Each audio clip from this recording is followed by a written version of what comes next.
I don't really care if anybody judges me. My adversity is my authority.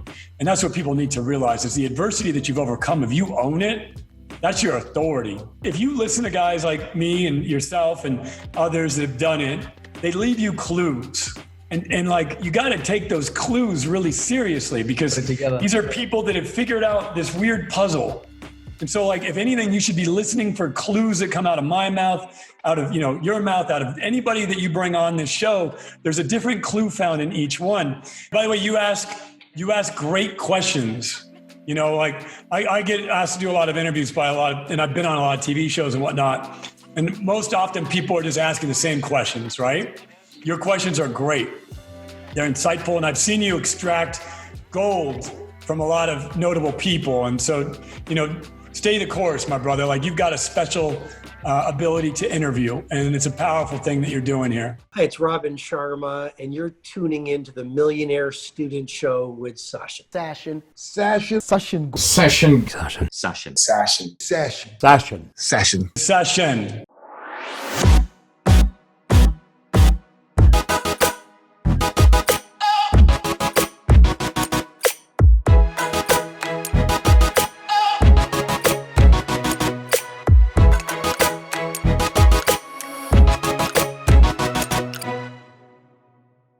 Everyone, welcome to another episode on the Millionaire Student Show, where I get the opportunity to pick the minds of this generation's thought leaders, change makers, disruptors, innovators, and inspirations. Dissect their story from the pain they went through, the price they paid, and what their prize looks like today. I formulated the Millionaire Student Self-Development System and company because this is what I was searching for when I first entered the entrepreneur world at 17 years old. My mission and purpose is to serve you with virtual mentorship to consciously make your clock tick. Ryan Blair is here, and he went from the streets to a successful entrepreneur. He has written a best-selling book. You're an incredibly successful businessman. I've done very well as well. Both of us got here. We have the legend, Ryan Blair, in the house, man. Good to see you, brother. I feel like you're one of my biggest mentors from how much you share and how much you have a company, but you sold this company originally for almost $800 million. Ryan Blair, everyone knows, the best-selling author, the multi-millionaire, the guy that made $2 billion, started one of the most amazing companies. Give us the secrets to, by 19, starting his own business, by 30, having 6 multi-million-dollar businesses. At the age of 21 years old, Ryan had already founded his first business called 24/7 Tech, and since then he created and sold numerous other companies for hundreds of millions of dollars over the course of his career, you guys. In 2012, Ryan was named Ernst & Young Entrepreneur of the Year and exited his company in a $792 million transaction. Blair now leads his new company, Alter Call, and is a committed father and philanthropist. Ryan, we salute you. You are an American success. Ryan Blair. Ryan Blair. Ryan Blair. Ryan Blair. Ryan Blair. Ryan Blair. Ryan Blair. Entrepreneur Ryan Blair. You can say they actually went from gang member to millionaire. An entrepreneur Ryan Blair has lived with ups and downs. And Ryan, thanks again for being with us. Your book is titled Nothing to Lose, Everything to Gain. Have a whole different mindset. Nothing to lose, everything to gain. Everyone to help achieve their dreams with his latest book. It's called From Rock Bottom to Rock Star. Blair, he is a book.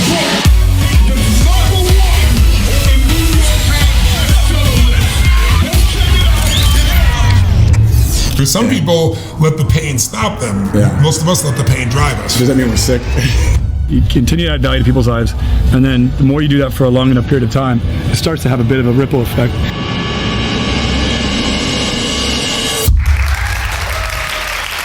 Ryan, thank you so much for physically, mentally, and spiritually being on the Millionaire Student Show today. I'm excited because this episode on this show right now there's a lot of similarities that I can truly relate to. So I just want to say thank you for being here today. Thank you for having me. Ryan, you've had a 180-degree transformational turn in your entire life. You've had a taste of adversity, prosperity, and plateaus in your life. And I definitely know the work you've put in. But for those who have never heard the name Ryan Blair before, how did it all begin for you? I want to be able to dissect the pain you went through, throughout your entire foundation of your career, the price you paid, and most importantly, the price you're blessed to live today? Well, the price I paid is interesting. So I was raised in America. I was raised in a middle-class environment. My dad was an engineer and he did really well, but then he got addicted to drugs and he got violent and a lot of bad things started happening.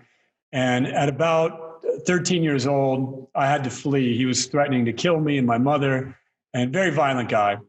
And as a result of that, I moved into a new neighborhood. My mother and I became poor because he blew the family money and the house and the cars and all the things that we coveted, all the values, all the possessions were lost in drugs. And so as a result of that, I now was living in a poor neighborhood. So I got to see the middle class and I was raised in a comfortable middle class environment. Then that was ripped away from me and I went to straight poverty.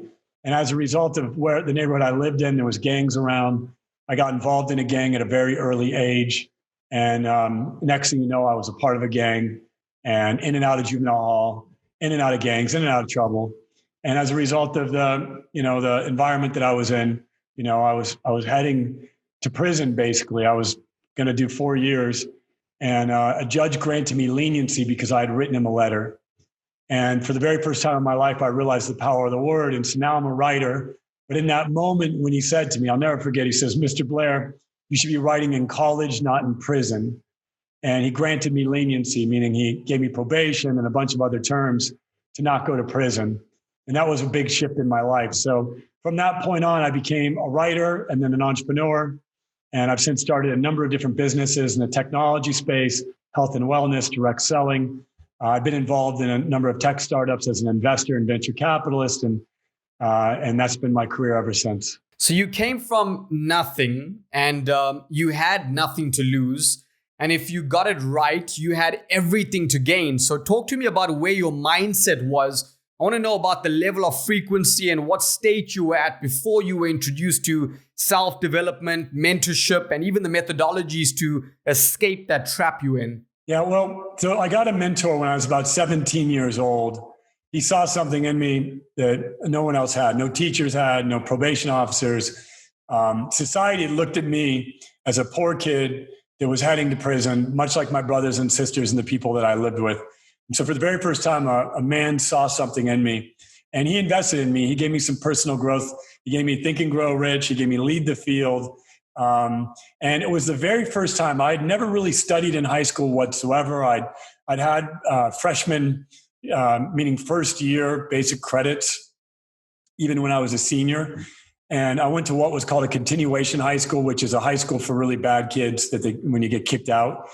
And for the very first time, the student was ready. Like I wanted something more, and a teacher appeared, and I absorbed everything he would give me, every book he recommended. And I couldn't read at the time. I'd have to listen to the audiobook. And at that time we had tapes, and I would play the tapes over and over. I'd fall asleep to them, learning new vocabulary, learning new words. And I made the decision that I was going to become an entrepreneur at about 19 years old. And because he was an entrepreneur. So I saw him doing it, and he was wealthy. And I realized that, what he was doing was no different than what I used to do as selling drugs and doing street stuff, except that what he did, created a lot more wealth for him. And it didn't come with the risks of going to prison or getting murdered. And so I was like, this legal entrepreneurship stuff is real simple in comparison to the illegal entrepreneur stuff. And that was when I made the decision to become an entrepreneur. So there's absolutely no one that's qualified to actually judge you based on your past decisions. But I want to be able to take you back to where you actually decided to be a gang member. We all have inspirations in life, and sometimes in life we're inspired by someone who's on the wrong path, the path of darkness. So who was it that inspired you to join that gang? Well, there's two things. One, the culture was, at the time, gangs were iconicized. So they were spreading like wildfire. Gangster rap had just come out, NWA, and so there was an iconicization that was occurring as a result of the culture and the music, the movies. But I was forced in. My sister's best friend, Jennifer Jordan, was murdered in a drive-by shooting. And Jennifer was my first crush, first girl I ever kissed. I loved her. And she was murdered. And when she was murdered, the OGs, the older gang members, forced a lot of us younger people to get retaliation. and we were forced in. And so I got jumped in. I had no choice. And then they basically give you a choice after a bunch of grown men beat you up. I was about 14 at the time. They give you a choice. Do you want to be in the gang or do you want to leave? If you want to leave, you got to get beat up even more.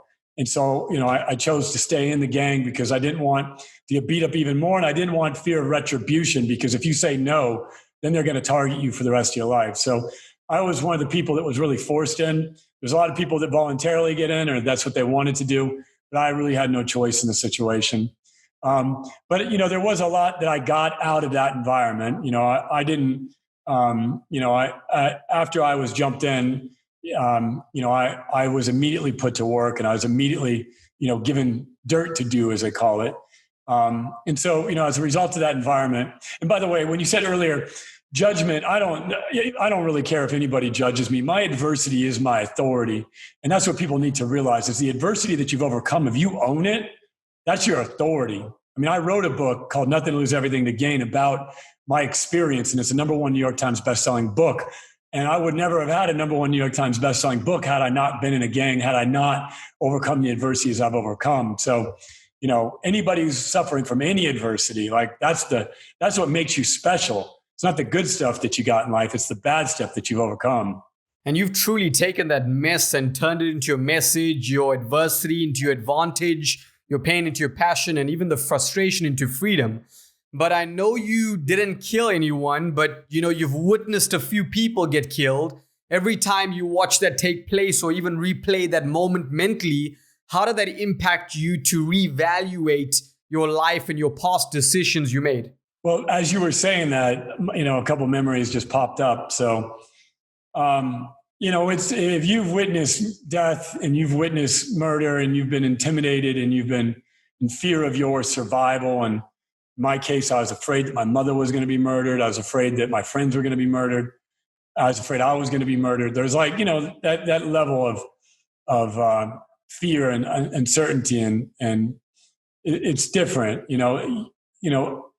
When you face the flash of a muzzle, someone shot at you, and you've seen that flash coming at you, you have what I call an altar call moment. And I've had many of those moments in my life. And it really is what makes you unique. Like the greater adversity and tragedy that you have survived, the greater strength that you have, and the greater ability you have to lead. And so, I've witnessed a lot of stuff that I would never want anyone to witness. And as a result of what I've witnessed, though, I've turned that into a passion to try to help others and try to serve as best as I possibly can, and try to help people through their own difficulties. See, in our society, we judge, we stigmatize, and we criticize people who have had a different path than what is the traditional standard path. And I'm here to tell you, as an example, that you can come from, trash, you can come from poor, you can come from prison, and you could still become a successful individual and still become, a contributing, happy person in society. And you just have to set your mind to it. So how close were you from experiencing death? I remember one time a guy walked up and we were hanging out and it was dark. And as he's walking up, I saw him and I thought it was a friend. And all of a sudden I saw flashes coming at me. And I thought my friend was throwing fireworks. I was like, why is he throwing fireworks? I thought he was messing around. And then as the bullets pass you, you hear them. They zing, and then you hear the actual sound after it passes your head. You don't hear it before. And so all of a sudden, boom, I realized I'm being shot at. And so I was as close as my ear could still hear the bullet zing by. That's how close I was to, being killed. And, and there was a number of other times where there weren't bullets involved, but I was also very close. One time I was trapped in an abandoned house, and a bunch of rival gang members came in and, wanted to kill us. And, by the grace of God, I've been able to get out of a lot of those terrible situations. There's a number of times where I was one decision away from going to prison for the rest of my life. There's still people that were involved in the crimes I was involved in. They're in prison now. They're doing, 20 plus years worth of time. And so I was just blessed. I always had a guardian angel that kept me out of, doing the stupidest stuff and kept me out of, kept me alive, basically. And I was just blessed to have that guardian angel behind me in some pretty thick times. So what was that defining moment in your life that shifted you from gangsterism to entrepreneurship? Well, when my mentor came into my life, when that judge let me out and I realized the power of the written word and how by me, writing a letter to the judge asking for leniency, that I was able to get that. The big shift was that, and it was witnessing and seeing another person do what I wanted to do and live in a way that I wanted to live, and realizing that I could get there through entrepreneurship, because we are taught that you have to become a rap star, an actor, or an athlete, or you have to be born into wealth in order to be rich. And when I saw a self-made entrepreneur doing it, I realized that I could do it too. So you and I both earned six figures when we were 19 years old. And what was that process of redesigning your life and recreating your value system in life? Well, you're always in a process of redesigning your life. Every time you get to the top of one hill, you got to pick another hill. Every time. If you don't, you're going to fall back down the hill. See, in life, we have to constantly evolve, and we have to constantly elevate ourselves and create new challenges and new tasks and new goals in order for us to continue to go through our own personal transformation and evolution to become our highest version of self, right? That's the same. Doesn't matter where you are, how much money you made. You should pick a new ladder and start climbing a new ladder. And so I've been climbing lots of different ladders, and that process has been a reinvention process. So at first, I wanted to become an entrepreneur. And then from becoming an entrepreneur, I wanted to become the CEO of a technology company. And then from that, I wanted to become a writer. And I embarked on becoming a writer and writing books. And then from that, I wanted to make documentaries, and I embarked on that. And then from that, I wanted to take a company public, and I embarked on that. And I wanted to sell a company, and I started creating the steps on that ladder and climbing that ladder. And so now, I'm climbing a new ladder. We're always climbing new ladders. I've just climbed a number of different ladders, and I've had a number of successful reinventions and transitions from one ladder to the next ladder. But every single one of us is either climbing a ladder, or we're stagnant, and we're stuck, and we're plateaued. And when you're plateaued, that's when pain steps in. That's when negativity steps in. That's when you don't feel like you're fulfilling your purpose and living your passion. And so all of us have to just, pick new mountains to climb, new ladders to climb. And that's the process of transformation, the process of life. Another ladder you've been climbing is setting up short-term targets, and you wanted to make $75,000 a year. And once you achieved that, you elevated that to the top line to 10% every time you achieved it. So why 75,000? Because that's a random number one. And number two, I mean, it's, at the same time, outworking and achieving, yourself, you've actually gone out there and you've got the experience, but there's also limitless thinking when you make 75,000, 750, 7.5 million, 750 million. Yeah. The 75,000 was a number picked because at the time I was making $50,000 a year, and I was like 19 years old, which is a decent salary, right? I was involved in an engineering company doing software and a data center type stuff in technology sector. And I was making 50 and I wanted to make 75. And I figured out what I have to do to bridge that gap. And I did it pretty quickly. By the time I was about 20, I was making double that. And so then I said to myself, wow, if I could go from nothing at 17 years old to something by the time I was 20, imagine if I compounded that growth. And it hasn't always been a perfect, rise in income. There were times where I set back. There are times where I lost it. There are times where, I had to humble myself. But overall, if you look at the cumulative growth, it's just been up. It's been cumulative up. But there's been plenty of setbacks. The 2008 recession set me back, and there's times that I've had to regroup and rethink my strategies. But overall, because I've had determination to continue growing and challenging myself to set new goals, I've had a pretty nice growth curve from when I started my career about 23 years ago. So I want to dig deep into mindset, soul set, and then heart set, and then eventually dissect the entrepreneurship world, because most people don't understand they need to master this first before they master the economy and they master what's happening around them. But when you achieve that level of success that you set out to achieve before you even achieved it. You were wealthy. But were you honestly and genuinely fulfilled and internally wealthy on a soulful level? No, I wasn't. I was so ambitious. It was so about proving that I could do what I set my mind to, that unless I was, accomplishing something big, I was not happy. And you're not going to accomplish something big every day, because the bigger the goal, the longer it takes and the more you have to put into it. So, I wasn't right. Even, when I was doing my greatest triumphs, I wasn't right on the inside. And I've come to learn a lot about that over the past 3 years. I've been doing deep transformational work. I've been working not only on myself, but also working with others. And I've come to learn what really, what true happiness really is. And I found a place, outside of materialism and consumerism and seeking to prove that I'm enough and seeking to prove to others and prove my father wrong, and all the motivations and drivers that led me to the place where I really came into a lot of money. I've been able to transcend that. And now I really go deeper into, true fulfillment and true happiness and true joy. And so a lot of what I practice now is not what I practiced back then. But what I had back then was a simple belief. I believed, and my mother gave this to me, my late mother. I believed that I could accomplish anything I set my mind to. And so if you told me, you're never going to be a #1 New York Times bestselling author, I would just look at you and I would say to myself, thank you, because you have given me the fuel.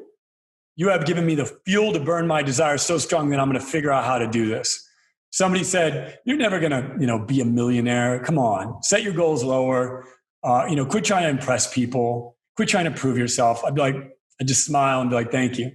I needed that. So I was so competitively driven that, and there's plenty of people out there that are going to tell you can't, that I would take that fuel and I would turn it into results. And that's kind of the early stages, right? In order for us to transform, we have to master a subject. So people who say, money isn't everything, or money can't buy love. It's like, if you've never made money, you don't really have a right to speak about it. But once you've made it and you understand the importance of it and the energy of it, then you can transcend it. And then you can, say, like I can tell you today, it's not all about money, but money is a key ingredient. It's like, this is the sport. This is how we measure ourselves in our society. This is a measurement of our contribution. And so until you've understood it and you've really, gotten to a place where you feel like you can master this energy, then you can transcend it. And so I have a lot of people that I mentor, they're younger, and I'm like, yes, go out there, accomplish your goals, smash your goals. But I know as they do that, they're going to seek something more, right? So, but you do have to accomplish your goals, smash your goals, create the lifestyle that you want in order for you to really understand the lifestyle that you really desire. Like, you have to get out there and experiment in order for you to really know what you want. And I've done a lot of experimentation. And I can relate to you in so many ways because, when you start chasing that lifestyle, there's always a better car. There's always a better home. There's always a better lifestyle. And you get so caught up in that rat race. Yeah, the moment I bought a jet, right, I was like, oh, somebody else has a better jet. I got to get another one. And it's so stupid. Like, it's the dumbest thing in the world to be driven. This is what the problem with consumerism. I had a beautiful Ferrari, and I'm like, well, okay, it's 2 years old now, and I'm starting to look at new Ferraris, and I'm like, all I'm doing is, one entrepreneur is buying into the scam of another entrepreneur. So I'm buying in to all buying these new cars and buying these new watches, and I'm buying into somebody else's branding, somebody else's messaging, somebody else's stuff, because it's not benefiting me and my business to go flaunting a new watch all the time as much as I want to emotionally tell myself this is going to help my business. That's ridiculous. But I've learned that. I spent a lot of money on a lot of toys, so I've learned that lesson the hard way. So awakening for me was when I smashed my Ferrari last year, February. I wrote that off and I almost, like my mom and I were in the car, we almost died. So what was your awakening? When my mother passed away, it broke me wide open. I loved her. She died over a 7-year period of time. She was in a coma for 2 years. And by the grace of God, I prayed for her to wake up. She woke up, and she was, although in a handicapped state for the rest of her life, and it was tough. But during that period of time, I was it's like almost like I was in training for a breakthrough.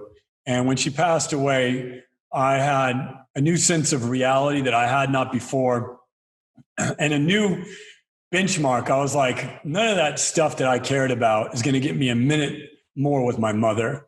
None of the car, like she didn't care about that stuff. All the money that I had, all the stuff that I valued, it was worthless. I would burn it all up and throw it away for another minute with my mother. And, and when I really got in touch with her passing, and I realized that all these things that I thought were so important that made me me, I realized that none of that really mattered. And so I reassessed my life. And I went back through every decision I'd made. I took about 2 years off after she passed away and got deep into meditation and breath work and other transformational modalities. And I just did the work. I had the luxury of living in a nice house and having, enough money to pay for my needs and my son. And I said to myself, I'm going to, do this transformation thing full time. I'm talking, 12, 18 hours a day. And I'm going to experiment with every modality and every method that I can to get the toxic thinking and substances and lifestyle out of my body and out of my mind and really set my soul free. And it was a powerful experience. My mother was the catalyst for that. And then my father passed away. And at that period of time, he was a very violent, evil man. And so I then had to learn forgiveness. So between the love of my mother and her elevation and me going deep into forgiveness during my father's elevation, I was able to create a real wholeness within me and forgive and really, went into kind of a cocoon. And then now I'm kind of on the other end of that 3 years later, and I'm able to help others do the same. So there's a difference between soul purpose and economic purpose. And most people are chasing the economic purpose because they believe that is actually will make them popular to the world. What purpose are you chasing and why? Yeah, I measure. So one of my mentors is a guy named Dan Gilbert. He's a founder of Quicken Loans. They just went public, and he owns a number of sports teams, and he's a very successful guy. And many of dialogue that I've had with him and his team, they would impart to me a single principle that I've lived by ever since I heard it. And he would punish me. Like if I was like, how much does this cost? Or how much does that cost? He'd always be like, is it not? He says, money doesn't lead, it follows. I mean, he would give it to me in a stern way. So if I'd be like, what's it cost to open up this facility? And he'd be like, money doesn't lead, it follows. Like he tried to steer me away from constantly looking at the price tag of things and start looking deeply at what is the driver of those, of the facility? What is the driver of the culture? And so I always remind myself, money doesn't lead, it follows. And what does it follow? So in my particular case right now, every time I'm able to help a soul, I run a company now called Altar Call that takes people through transformational process. And so I just measure the amount of souls that I'm able to take through that. And then I challenge myself to scale to a higher capacity each and every single month with my team. It's a startup, so it's brand new. But I'm constantly saying, how many souls did we serve today? How many souls did we enroll today? How are we contributing to the lives of the people that we've already enrolled?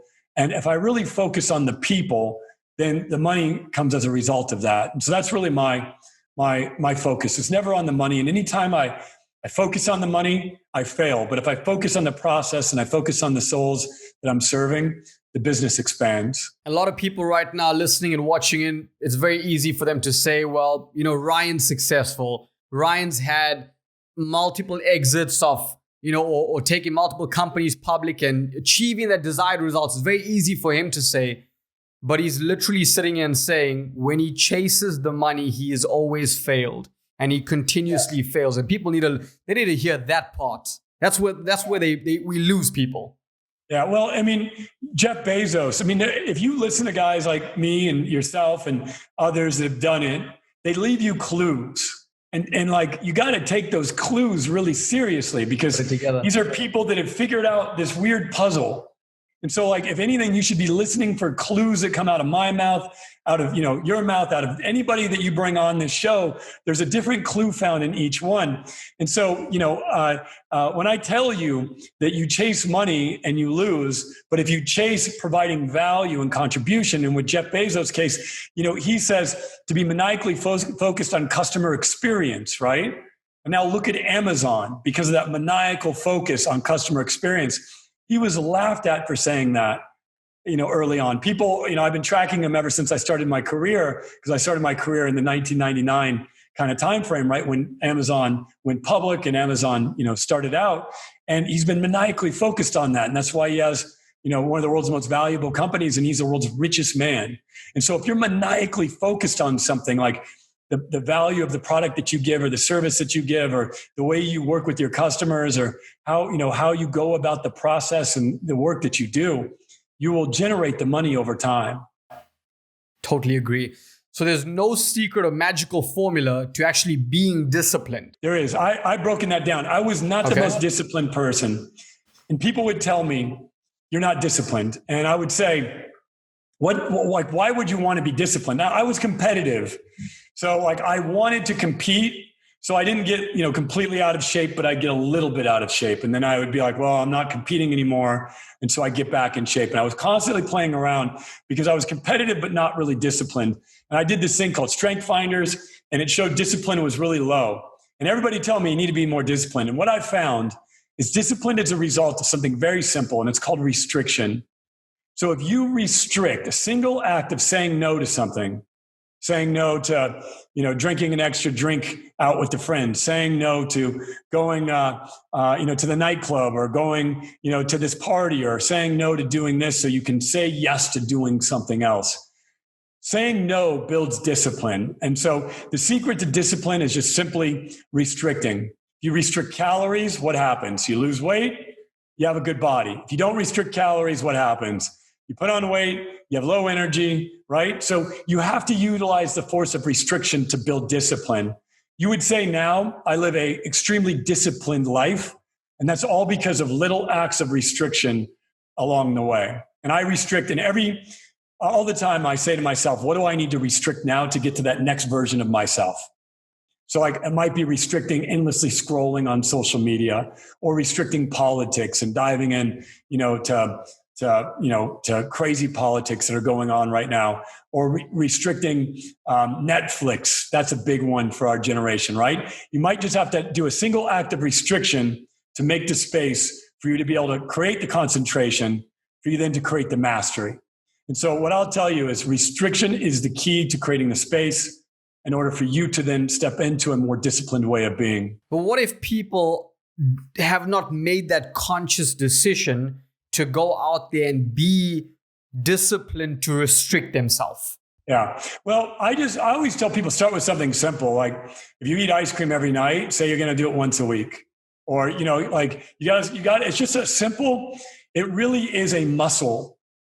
And if your muscle is not yet built, don't get mad at yourself. Like it's really easy when you get on podcasts like this, and you meet a guy like me who's like, oh, I do yoga. I have a personal trainer. I have a boxing gym in my house.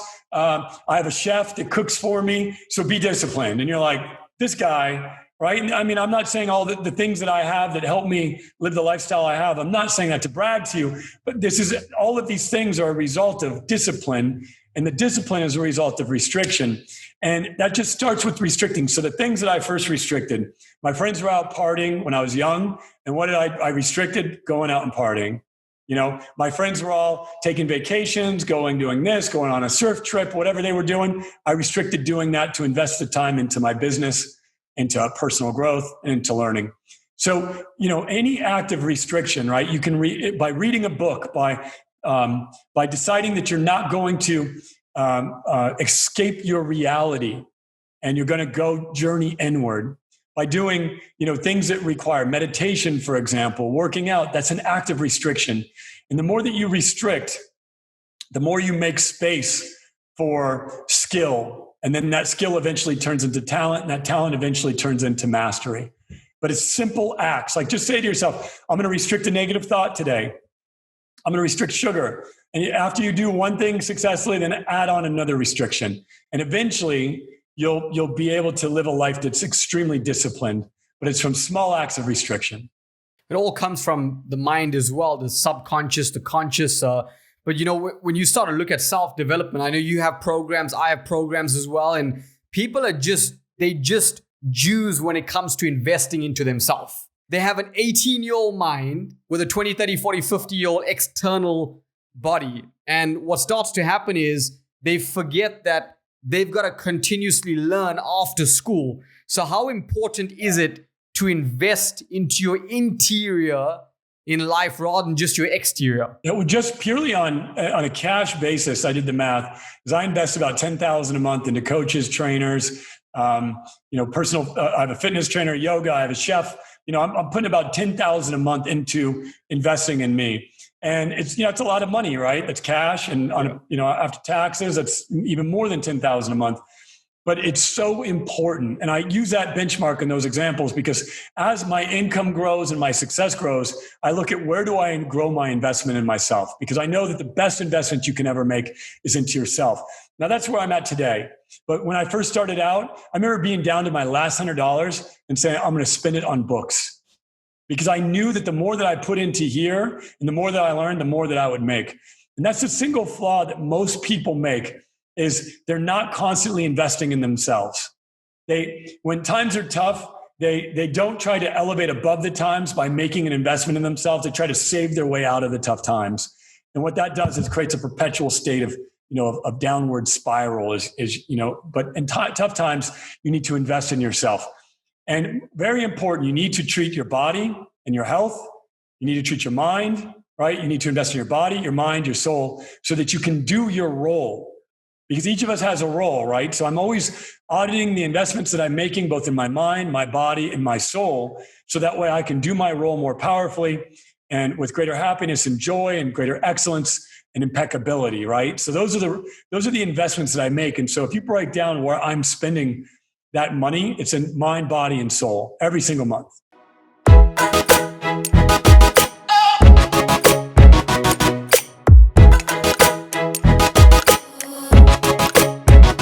Hey, I want you to take a quick split second of your time. All I want you to do is hit the subscribe button and turn on your notifications. I want to update you when I have a next iconic guest on my show. Stay in student mode. Hey, it's Ryan Blair, and you're tuning in to the Millionaire Student Show with Sashin. I mean, I got introduced to personal development and self-development when I was 8 years old. It's like 17, 18 years ago. So I've been starting to work on that. But I've heard you talk about motivation and activations. What is the difference and what is that perfect balance to actually have? Well, motivation is great, and you should seek motivational sources. Motivation is great. We need more motivation because we're being inundated constantly with negative stuff. And so, if you turn on the news, you're not going to be motivated. So it's okay to go listen to a motivational speech or listen to one of these, something on YouTube that's motivational, this podcast. Motivation is fantastic, right? And we need those things. But activation is when you're so in alignment that you're constantly going and able to take action at a level of alignment with an efficiency and an impeccability that is beyond that of motivation. So I need motivation as a fuel source to put me into an activated state. But when I'm in that activated state, I'm not constantly ebbing and flowing, right? I'm not going up and down. I'm able to take action in an activated state. And that comes from alignment. Alignment, like I said, in your mind, your body, your soul, in your role. So if you're in a role right now, if you're doing a job that you hate, you're not going to be in an activated state because that job is taking you out of alignment. And when you're in alignment, you're in an activated state, meaning you can draw upon masculine energy and feminine energy as you need to. You can draw upon your spiritual energy. Your body is not constantly craving and you're not constantly fighting off up and down energy cycles because you're operating from an activated state. And that's the ultimate state of being, where you wake up without an alarm clock. You put in your work with joy. You grow, you elevate, you accomplish, and you repeat the cycle coming from a place of gratitude each morning when you wake up. You're just so grateful for the opportunity to serve and to grow. Like that's the ultimate place where you're activated, where you don't wake up and go, gosh, I got to grind it out today. I want to see people get into a place where they're really so aligned with their mind, body, soul, and role that they're able to operate at the highest level of impeccability. So talk to me about the debt cycle that people get so caught up into. Yeah. Well, you are constantly being baited into traps of other entrepreneurs, other systems, other ways of being and thinking. And some of those systems are designed to hold you in that trap. Like we talked about the trap of consumerism. And it's so easy, no matter how smart we are, like to get caught in that trap. I've been caught in that trap in a number of times in my life. And I'm not criticizing people that get caught in that trap because it's so easy to be like, this makes me happy, and to go buy something to feel that happiness, walk around flaunting your new watch, flaunting your new car, and then, get caught in that cycle again. One entrepreneur is basically taking money out of the pocket of another entrepreneur, right? That's the trap of consumerism. And so when you think about the traps that we get caught in, right, these are the death cycles. You're getting caught into somebody else's trap. The trap of working for another employer, right? So this person can have, the quality of life that they desire and they're passionate about, and you don't get to have that. And a lot of companies, not all companies, but a lot of companies, their culture, and I've been a part of some, where the culture is so bad that you're afraid of being fired. You're being stuck in one position for endless amounts of time with no career progression. You show up every single day, to work feeling intimidated or not feeling acknowledged or empowered, right? That's the death cycle. And there's a number of different death cycles that we fall into. And when we fall into these traps that are put together, and one of them now is social media, for example. Like if you are getting your fulfillment out of likes on social media, you are in a death cycle, right? And so you have to break free of those traps, and you have to create something which is much more like a life cycle. And so there's plenty of them that are out there. Consumerism is one. The traditional employment model is another. Eating terrible foods, right? The processed food industry gets you into traps. There's all kinds of traps that are out there that are cycles that lead you down the ladder as opposed to up the ladder. And that's what I like to call the death cycle. So when I mentioned two words and I put a bridge in between the two words, what are your thoughts and past experiences that actually come to life when I mention success and fulfillment and I put a bridge between the both of them? The more love that you feel in your life, I get the chills just saying it. And these words have a weight to them. There's an energy to every single word. It is weighted. And your delivery of how you deliver it enhances the weight, amplifies the weight. But the word love and the feeling of love and the frequency of love and the ability to vibrate at love is the ultimate energy that you can come from. Love of the work that you do, love of the company that you keep, of your colleagues, of your friends, of the journey, right? Love is the bridge to everything. And I wasn't raised in a great loving environment. I didn't have a lot of love, but I've come to know this energy so well. And when you asked me at first, the first image that popped up was my 11-year-old son. When you asked me about that bridge, and I just thought, I love this son. I love teaching him. I love being a father. I love his journey, right? And I love that he gets to see me be an entrepreneur, and he gets to be proud of his dad's success. And I've even engaged him in contributing to it.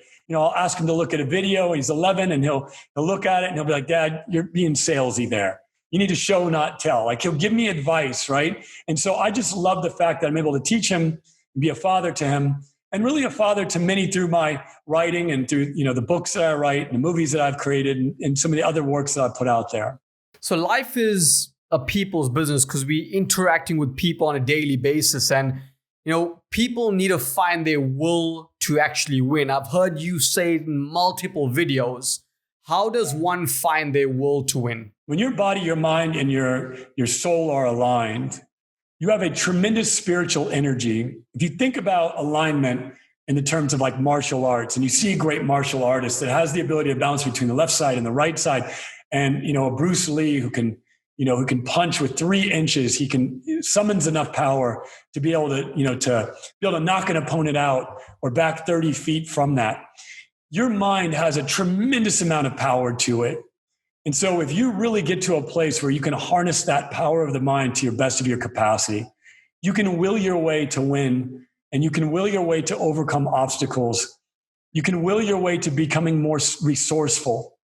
See, every time that there's a challenge that you face, it's not about the resources as we know, it's about the resourcefulness. And so having a strong willpower and believing in the magic of manifestation means that you can will your way to win. That doesn't mean that you will always win. Sometimes you need to lose. Sometimes you need to fail. You need your ego bruised. You need to get your butt kicked. You need to be humbled. Sometimes you need to really lose and take a good beating in order for you to really know how strong you really are, so that the next time that you stand up, you'll embrace upon the endeavor with more strength, more commitment, more certainty. Every fight that I have lost, both physically, I was a fighter, and I still box and whatnot. Every fight that I've lost has made me stronger. Every battle in the boardroom that I have lost led to the exits and to the successful events that you read about. And so I'll tell you, I'm more proud of my failures than I've ever been, because I look at all negative things that have happened in my life as good now. Even the loss of my mother, I look at that and I rejoice in all that I learned through that experience. And I rejoice in the time that I did get to have and the miracles that I did get to witness. So I'll tell you, and this is where my higher power comes in. If you have belief in a higher power, if you have belief in a spiritual nature, if you believe that there's forces out there that you cannot see, whether it be the quantum field or whatever it is, if you have a true belief in that, you will see the magic and the experience that you have lived, negative and positive, as equally. And, Ryan, I can see that you're on another level of spirituality. I can see the transition, and I can see as I'm listening right now, I know when you were 26, the age that I'm at right now, you were where I'm at as well. So I'm extremely excited to see the transition of myself as well, because I'm learning the whole spirituality game for the past 2 to 3 years as well. Just like I've been working in entrepreneurship for the past 9 years. What are some of the expectations that you personally set for yourself? Well, one belief and principle I'll tell you that we should all know is all growth is cumulative. So you're 26, and I'm telling you the things I wish I would have known at 26, because we didn't have the dissemination of information as we have today. You couldn't watch podcasts and get to thought leaders without necessarily reading their books, and you had to do work to get information, and now you can get it much more freely. And so all growth is cumulative. So the one thing that I'll tell you, and it came to mind right as you were saying this, is, no matter your setbacks, everything that you look at, when you get to a place when, you're 36 and I'm 43 now. So as you continue to elevate and grow, you're going to grow cumulatively. And so setting your expectations just to grow each and every single day, that you're going to embrace the challenges and the failures and the difficulties. You're going to embrace them as part of the process of growth. And really set your expectations that you can transform into a state of being that is absent of the negative energies, the negative thinking, right? The negative substances, whatever it is that you're going through or that you're struggling with, you have the power to overcome it. You've done so, you've made it to this day, and you have it within you to do so. All you have to do is stay the course and not give up, and have the faith that you will find a way. And the other thing that I'll share with you, you said earlier that, life is a people business, and everything is a people business. All manifestations come through people. So if you want to manifest $1 million, there's going to have to be people involved in that, right? So a lot of times people forget, it's like they're trying to manifest $1 million, and then a person shows up into their life and they don't realize this person has a piece of the puzzle to that manifestation. And so if you become a good listener and you listen deeply, and you pay attention to the people that are sent your way, and if you pray and you really do the work internally, you will find that the manifestations that you seek, they're trying to get to you. You just need to have the discernment and the ability to see it and to listen for it when it comes. And so that's what I've really learned. I really challenge everyone listening to this. Become a great listener. See every soul sent your way as another piece of the puzzle for you to create that masterpiece that is your life and your life's plan. So I'm going to take you back to the foundation, but also bridge it with entrepreneurship. What did you learn about entrepreneurship and politics whilst being in a gang? Because, there's a lot of similarities regarding the hierarchy, structures, rumors, etc. Being in a gang is like it's a business. It's a functional business. And you do have a hierarchy, you have organization. I think the number one thing I learned about being in a gang is recruiting. I would recruit. And the more people that were underneath me, the more power that I had and the more money that I made. And so I became a great recruiter. And I want to parlay that into entrepreneurship. If you learn how to recruit, and you become a great recruiter, you're always one soul away from success. So when I'm looking at my company now, it's a brand new company, it's a startup, and I'm looking at the productivity of the team and the initiatives that we've launched and the quality of the work that we're doing.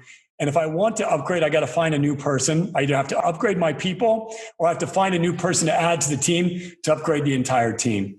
And so anytime you want to go to that next level, you got to find a soul. And so, recruiting and mastering the art of recruiting, mastering the ability to speak a vision into the future and to really connect to people in a trusting way is the ultimate key to building an enterprise. And at the level that I'm at now, I really just look to recruit great people, work with great people. And I know that every time I want to move to the next level, I just have to recruit somebody to help me do that. So you've been through the past 2 recessions, one of being the 2008 when you and your partner sold your direct sales company, which was evaluated a few $100 million. You definitely understand how to come out of a recession profitable. And I'm going to emphasize and stress on the word profitable. What is your decision-making process when the global economy is tanking, or even when any economy or company is going through that different phases of the business cycle? So for one, the 2008 recession was really tough because I'd never been through anything that dramatic. So dealing with the one we're up against now is a lot easier, but that is not going to be easy. The world is drunk with stimulus money right now. So, there is no normal right now. Take as much money off the table as you possibly can while the stimulus money is floating, because we have not seen where the global economy is going to go as a result of what's going on. We don't know, but I'm prepared for anything as a result of the experience that I've been through in the past. I'll tell you, the way to get through a recession is to work harder than everybody else. Retrofit your business to the new message and the new consumer. So reinvent the way the business is being done. You have to make a shift. The old way of thinking and the old way of doing business is gone. And the faster you can detach from the old ways of doing business, the faster you will adapt to the new ways of doing business. For example, I had at Alter Call, my company now, we were doing events and experiences, right? I had to adapt to a world where I was going to serve people via Zoom. No choice, right? A lot of people have resisted that adaptation though. Now, some people have been doing Zoom and remote teleconferencing and remote worker management and so forth for quite some time. And so they're more adapted to the new norms. So the key is to try to accelerate your adaptation phase and try to figure out where will the consumer be 6 months from now, a year from now, and then try to create your value proposition for that consumer 6 months from now or a year from now, and then do the work to meet the consumer where they're at that particular place. When we changed our business, we changed our business model, we changed our pricing, we changed our messaging, we changed everything about our business. As soon as the 2008 recession became very evident, we had a brand new business model off the ground in 2009. By 2012, that was the fastest growing company on the entire NYSE. We did $100 million in profit that year. And that was the year I sold that business. So really from 2010 to 2012, I went from 19 million a year in sales to 600 plus million a year in sales, and from negative profits to 100 million in profit, all because of a quick adaptation. And I saw the recession as the opportunity to outwork my competition. Because when times are good, it's hard to work hard, right? Because money's coming in, you're taking vacations, you know what I mean? When times are good, it's really hard to work hard. But when times are tough, that's when it's like, all right, I'm going to work hard. And while people are in depressive states, they're in low vibrational frequencies, you power through that and you create something new and you create something innovative in that time, and you will be rewarded by the marketplace for doing that. It's so vital to innovate and disrupt rather than hesitate, procrastinate, and live within the pause as opposed to moving with the. It's like swimming against the tide, or you're swimming with the tide. Rather swim with the tide, because when you're against it, you're gonna go out there and sink.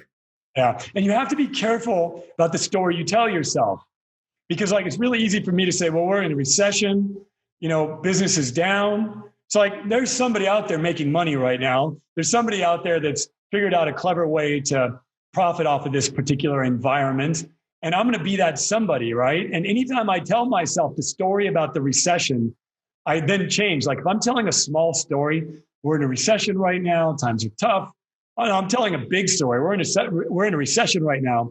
We're going to reinvent this business. We're going to, innovate. We're going to beat the competition. We're going to take advantage of the fact that the marketplace is in disarray. We're going to take advantage of the fact that competitors are shutting down, right? We're going to create something new. So all of the failure going on, I look at that and go, where's the opportunity in that?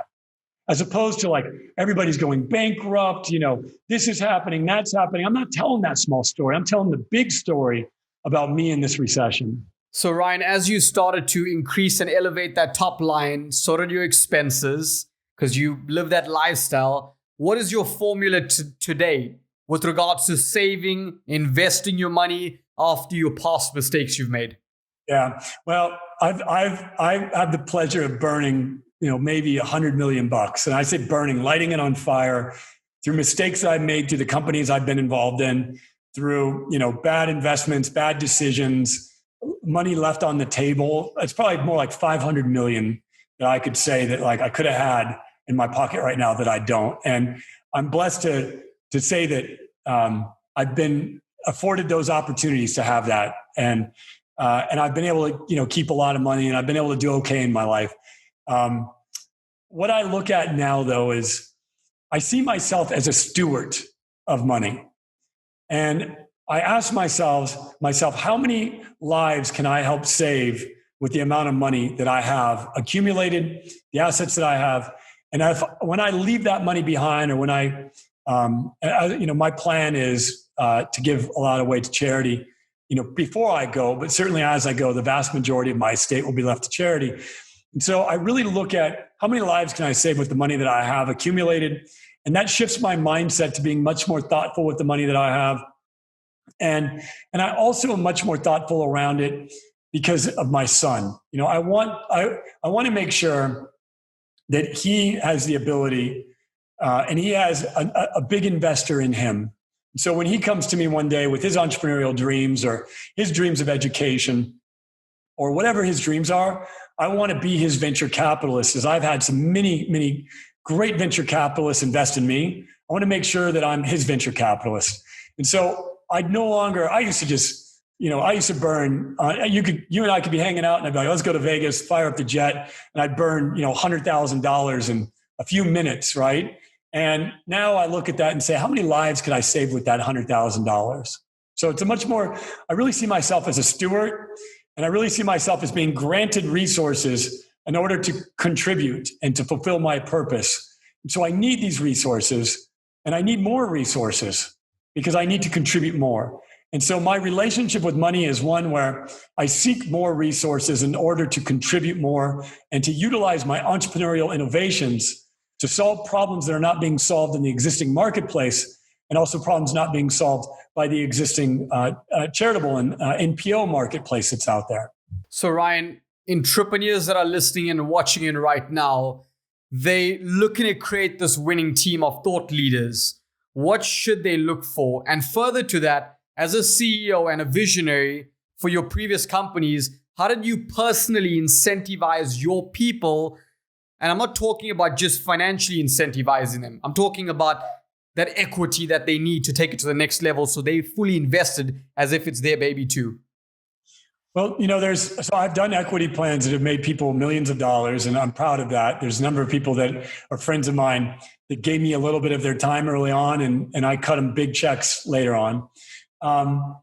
I've done cash-based incentive plans. I've done all kinds of different incentive plans, and an incentive plan is very important, but the plan must be aligned to the values and to the activities and to the actions that you want the company to produce. There's an old saying that compensation drives behavior. And so as you're playing with various and experimenting with various compensation initiatives, really look keenly at the behavior that they're driving and ask yourself, is that the behavior that I want? Because you want to make sure that the behavior that your business is exuding is in alignment with your core values and principles. And I've gotten away from that when I've tried to make my numbers, and I've made plans like we gave away BMWs, and I saw as that drove certain behaviors in certain marketplaces that weren't in alignment with what we wanted to be as a company. And so, it is a tricky subject that you're constantly fine-tuning and dialing in. But I'll tell you, most people just want to be a part of something great. And if you're growing your business you're growing your group, your enterprise. If you're growing your business, you're growing the opportunity for everyone. And so last month, the month of August just closed, a few hours ago. My company grew by 20%, Alter Call. And I celebrated that with the team, and I'm going to continue today reinforcing, not because I made more money, but because they have a bigger growth opportunity now because we grew. And so today, my message to the team, when I greeted them, to, congratulate them, was like, we did our job. It feels good to win because the opportunity for all of us is now 20% bigger. And if we do that again this month, the opportunity for all of us is 20% bigger. And so it's not about the money. And at this stage of my company, it's a startup, right? I'm investing everything back in. So it's not like I'm profit taking and saving from this, but like our ad budget grows, our ability to reach people grows, our opportunity grows as a result of this growth. So I really, really want to reiterate, like, grow and focus on your growth and celebrate your growth. Not for you and the fact that you've made more money, but for them, the team members, and that the opportunity has grown. And that is going to really anchor them and solidify them that this is a high growth opportunity for them. And then eventually their income will grow to match the growth opportunity. And that's the key, especially for startup entrepreneurs. You have to paint the vision and you have to make it and connect it deeply to their ability to grow as a result of their contribution and the work they do as part of the establishment. So parents watching in right now whose child might be at a crossroad, I know all kids are at risk with the access they have today, whether it's technology, the social media, even the society out there, but you've traveled down that path. What are some warning signs that they could look for? Be very careful about the relationships that they have. A child is most influenced by the people that they surround themselves with. As much as we want to, as parents, think that they're going to follow us, they follow who they're surrounded by. And so just be very careful about who they're surrounded by and try to shift their environment. And you have to be, you have to be strategic about this. You can't try to tell them, you have to help them. Like, try to find them friends that are higher caliber, help them find friends that are elevated in their ambitions and their thinkings, and, really look and nurture their environment and be strategic about it. Don't tell them you need to get new friends. Go help them find new friends. If, like many families are in broken homes or those types of situations, what my mother did for me that changed my life forever was she found me a mentor. And so if you can put your child in front of a piece of content, a book, a YouTube video, and you notice that child's soul feels connected to that thought leader, then get that child in front of that thought leader even more and really reward, encourage, and acknowledge your child for seeking that connection and that wisdom and that information. Every child, there is a soul out there that child will resonate with and that child will connect with. And it might not be you. You might not be cool. Like, I'm not cool to my kid right now. Right? And that's fine. So I'm not going to try to, be cool to him. I'm not going to try to make him follow my lead if he's not thinking I'm cool. But, like, for example, my son loves Logan Paul, the YouTube star, right? And so I got Logan Paul to come over to the house. And, like, all of a sudden, my son's meeting Logan Paul. Dad and Logan are having a conversation. We're talking about work ethic. We're talking about business. We're talking about, what it really takes to be a celebrity, because, he was sharing with us some of his insights on the subject. And my son got to see and witness some things that he wouldn't have otherwise. So I'm constantly seeking to put my son in front of people that he will resonate with, connect with, and try to elevate to. And that's the key, is you have to really not try to be the teacher. You have to try to adapt to your son's learning method or your daughter's learning methodologies and learning approaches, and then find other teachers. Because familiarity breeds contempt. I mean, the more they see you, the less they want to hear from you. The less they see you, the more they want to hear from you. So in closing up with the last few questions, I've heard you say, don't lose your way to the top. What advice do you have for those watching or listening in right now? If you're devoted, like when I say devoted to growth, like I put your eye on growth every single day. I have a mantra. I say, I'm feeling good today, better than yesterday, but I'm far away from reaching my goals. I wake up and I say, I hum it. I'm feeling good today, better than yesterday, but I'm far away from reaching my goals. Every day I remind myself of that mantra, right? I'm far away. I want to change the world, right? That's a big goal. And right now I've just helped a couple hundred people change with my new endeavor, right? So, to say that I want to impact 1 million people or 1 billion people or whatever it takes, that's a big goal, right? I'm far away from that, but I'm better than yesterday. And so if you're devoted to the growth, if you're committed to the work, if you do the work, you will get to a place beyond your wildest dreams. All you have to do is have a devotion to the work and a commitment to the work and just do it every single day. What inspired you to write your first book? And, those who, because I know your first book, you gave the proceeds to charity. So what inspired you? And most importantly, where can people get that book from? Yeah, so my first book was called Nothing to Lose, Everything to Gain. You can get it on anywhere where books are sold, and it's available around the world in many languages, as is my second book, which is Rock Bottom to Rockstar. What inspired me to write the book was that judge who said you should be writing in college, not in prison. And then secondarily, I got to meet some great authors. A guy who was a mentor of mine, a guy named Coach John Wooden. Before he passed away, I got to meet him and spend time with him and meet a co-author of his. And as I met him, that co-author heard about my story and said, you should write a book.